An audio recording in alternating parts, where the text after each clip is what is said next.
What's up everybody, how's it going?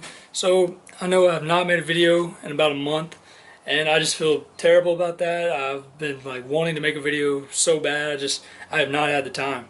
With the editing and the filming and everything, it would just take too much time where I would not be able to do all my homework. I have 6 classes this semester. I'm graduating this coming May, so I'm just real busy on top of everything trying to get it all done so I'll be free after May. And also on top of that, all the schoolwork. My mom went to the hospital about 2 or 3 weeks ago, and she's had other doctor's appointments after that, and she has surgery later this month. She's going to be okay. That's all fine, but we've been busy with all of that. So I just have not had time at all to make videos. But a lot has happened. Last month I turned 20 years old, and that was pretty exciting. Actually, it's bittersweet because I'm not a teenager anymore, which is weird. I still feel like I'm 18. But anyways, let's see. I sold a gun for the first time. I said I would never sell a gun, but it was to get another gun. I actually bought a Glock 19, and it's a 4th gen, so I'm going to have some videos to do over that. I joined a gun range, and I'll be able to do videos at the gun range. Let's see. About a week ago, I got to shoot a 460 Smith & Wesson. I got to shoot a 45 Colt. It was like the Dirty Harry gun.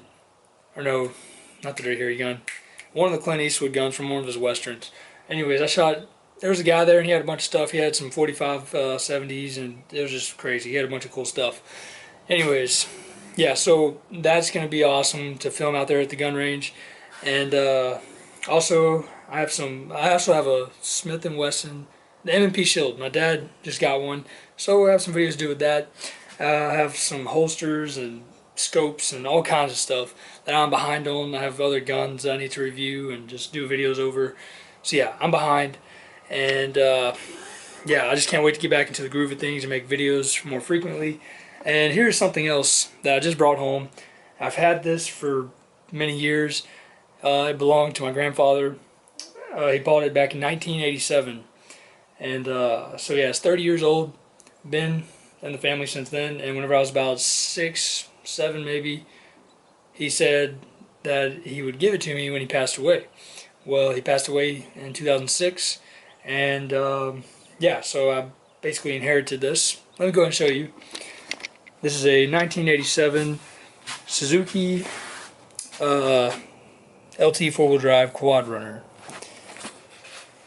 I've been out here all morning wrenching on this thing, just working on it. I mean, it's in great shape for a 30-year-old four-wheeler. Most of its miles, well, actually, the speedometer and the tachometer, they stopped working because of the wire, and I'll have to repair that. But it stopped at just 1,418 miles, which is not that bad. And most of those miles are from Colorado. My grandfather went on a bunch of hunting trips, and he would take this and, you know, haul his deer on here, and yeah, he would just go with friends, and yeah, that's basically where all the miles came from, Colorado. Never really been out mudding or anything, no heavy use. And it's a little muddy right now because my yard's muddy and I had to drive it back here. But I've been wrenching on this all morning, cleaning it up. I got some stuff to do, an oil change. I just put a new air filter in it. What else?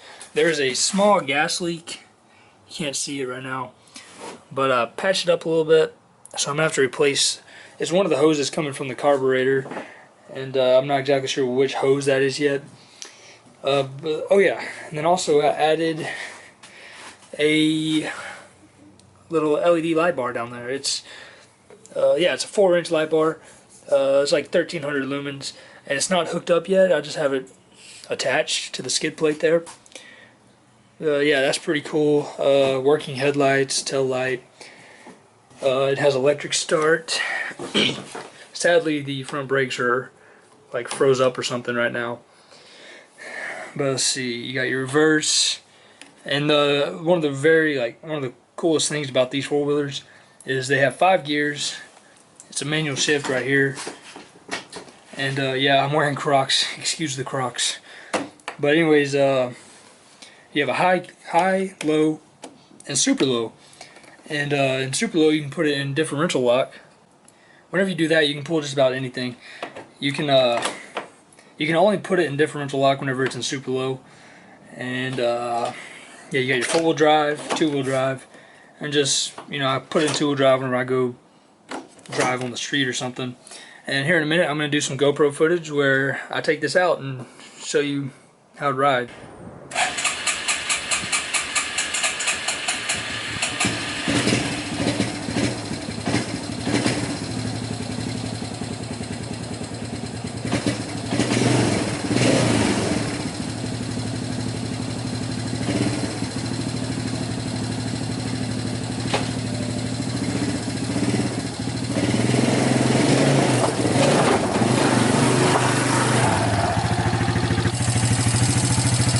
Alright, so yeah, here it is. I mean, it runs very smooth. It's in great shape. I have some plans for it. I'm gonna repaint the wheels, repaint the racks because they have some surface rust, and I'll hook up the OD light bar there. I know that's more like a pod, but on the box they call it a light bar, so that's what I'm calling it. And then yeah, it's in great shape. Original tires too. These are original tires. Yeah, I'm gonna go ahead and take it out and do some GoPro footage.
Alright guys, I'm back. That was a nice little ride. Hope you enjoyed watching that. I mean, it drives great. I drove it the first night I brought it back. It was Friday, and I forgot that I shut off the fuel for whenever I was pulling it on the trailer, and I kept running out of gas, and somehow whenever I would choke it, it would start, and it'd get me, I don't know, maybe 50 feet, and it kept dying. So I was out on the side of the street at night. Also, I didn't have a battery in it. See, I was on the side of the street at night trying to pull start this thing, and I finally got home, but it was like sputtering. It was like trying to die on me. But then I got in here, and I was like talking to my dad. I was like, I think the carburetor's pretty bad off because it keeps like having trouble going. And I started looking at everything. I was like, oh, I forgot to turn on the fuel. So yeah, that was my problem. So yeah, nothing wrong with this thing. It runs great. I'm very impressed for a 30-year-old four-wheeler, and it's had no problems like at all. It's never had any major maintenance done besides regular oil changes, front differential fluid or oil filter changes, you know, the battery, stuff like that. But yeah, real impressed with this four-wheeler. be expecting more videos with this four-wheeler. I have to do an oil change on it. There went my camera. I may or may not film that. I don't know, but there's other things that I'll film, you know, like painting it and other little maintenance things like the gas leak probably, and the speedometer. If I ever fix that, I'll film that. So yeah, I'm excited to play around with this four-wheeler. It usually stays at my grandmother's house, but I decided to take it home and play with it. Figured it'd be a good little project to work on. So yeah, anyways, I'm glad to be able to make a video. I'll be making some more this spring break, and then after, you know, a month and a half or so, I will be done with school. So that's really exciting. So anyways, I'll see you guys next time. Thanks for watching.